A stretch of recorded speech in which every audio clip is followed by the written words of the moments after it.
Hello students, welcome to BBVN online classes and we were discussing about the adaptations. Today we are going to discuss about adaptations at tropical rainforest. Tropical region has generally a hot climate because of its location around the equator. Tropical region जो होता है वो equator के दोनों ओर होता है और बहुत ही हॉट क्लाइमेट होता है वहाँ का.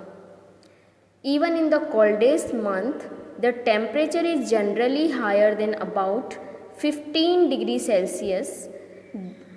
यहाँ तक कि वहाँ का जो कोल्डेस्ट वेदर होता है, सबसे ठंडा टाइम जो होता है वहाँ का, तब का वेदर जो टेम्परेचर होता है वो भी 15 डिग्री सेल्सियस से ज़्यादा ही होता है. During hot summers the temperature में क्रॉस 40 डिग्री सेल्सियस और हॉट समर्स में टेम्परेचर 40 डिग्री सेल्सियस तक चला जाता है या इससे अबव हो जाता है. Days and nights are almost equal. Days और नाइट जो होती हैं उनकी जो लेंथ होती है वो पूरे साल इक्वल रहती है. These region gets plenty of rainfall और इन जगहों पर बहुत अच्छी बारिश होती है. रोज़ ही बारिश होती है, लगभग रोज़ाना बारिश होती है. And that is why these are known as tropical rain forest. जो ये जगह होती है, ट्रॉपिकल रीजन जो होता है वहाँ पर बारिश बहुत अच्छी होती है, जिससे वहाँ के जो फॉरेस्ट होते हैं उनको क्या, यानी जो जगह होती है वहाँ पर हम उन क्या बोलते हैं, ट्रॉपिकल रेन फॉरेस्ट.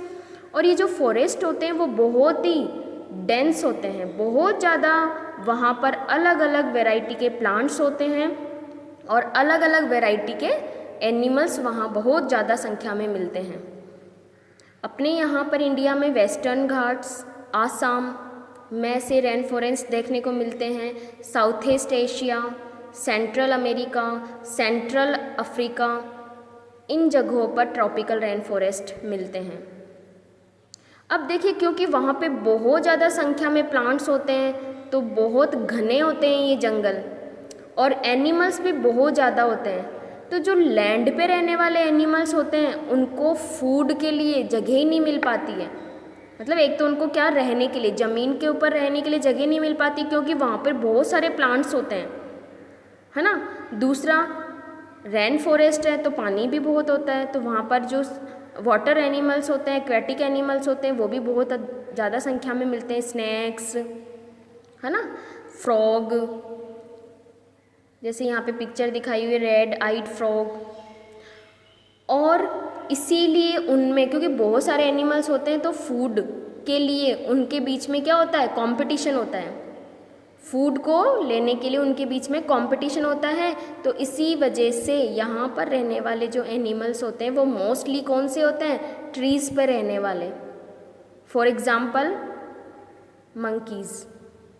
मंकीज़ वहाँ पर बहुत मिलते हैं, ठीक है. और एक बर्ड है टुकेन बर्ड, बहुत, मतलब बोलते हैं ना, वैरायटी ऑफ बर्ड्स वहाँ पर मिलती है और वो इस तरीके से अडप्टेड होती है. उनकी बॉडी में इस तरीके की अडप्टेशंस होती है ताकि वो वहाँ से फूड आसानी से ले सके और वहाँ पे सरवाइव कर सके. देखिए, टुकेन बर्ड, इसकी बर्ड में क्या होता है, इसका जो बीक होती है वो बहुत ही लॉन्ग, है ना, बहुत ही लॉन्ग होती है और बहुत ही कलरफुल होती है. यहाँ पर जो एनिमल्स मिलते हैं ना, तो यहाँ पे क्योंकि प्लांट्स बहुत ज़्यादा होते हैं तो वो क्या करते हैं, अपनी बॉडी का कलर चेंज करते हैं, ठीक है. और कलर चेंज करने की वजह से वो आसानी से अपने को छिपा लेते हैं, अपने प्रेडेटर से अपने आप को बचा लेते हैं.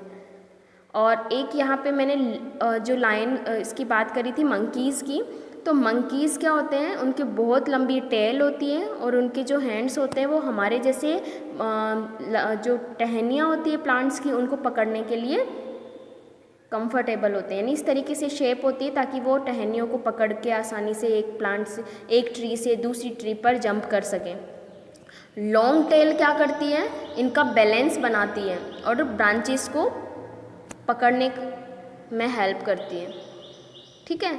तो ये जो मैंने यहाँ पे लॉन्ग बेयर्ड मंकी और टुकेन बर्ड बताई है, ये वहाँ पर रहने के लिए अडप्टेड हैं। इसके अलावा जो एलिफेंट्स होते हैं,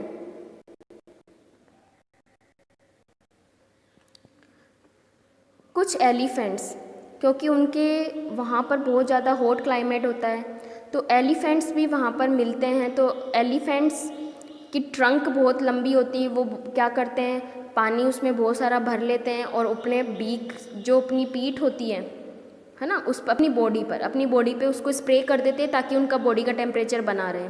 इनके बहुत बड़े बड़े बिग ईयर होते हैं।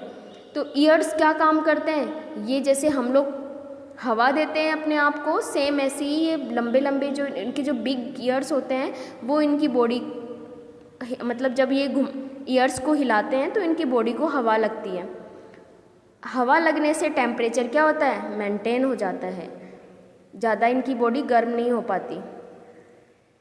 उसके अलावा इनकी जो स्किन होती है उनसे स्वेट बहुत कम बाहर निकलता है। जो एलिफेंट होते हैं उनकी बॉडी पर बहुत कम स्वेट निकलते हैं, क्योंकि वहाँ का एरिया कैसा होता है, ह्यूमिड क्लाइमेट होता है ना, तो इसकी वजह से इनकी बॉडी से पानी बहुत कम बाहर निकलता है। तो ये कुछ इनके बीच में इनकी जो बॉडी है उनमें अडेप्टेशंस होती है, जिसकी वजह से ये एनिमल्स वहाँ पर आसानी से सरवाइव कर सकते हैं ट्रॉपिकल रेन फॉरेस्ट में। Thank you.